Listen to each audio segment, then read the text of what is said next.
Satyabama Institute of Science and Technology, Chennai and Sriperumbudur.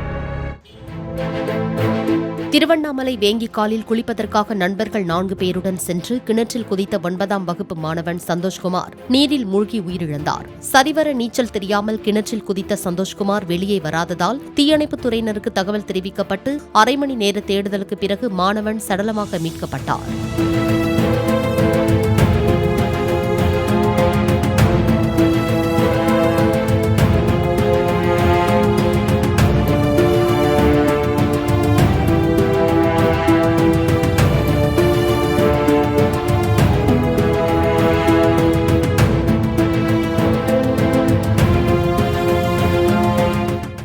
Satyabama Institute of Science and Technology, Chennai and Sriperumbudur.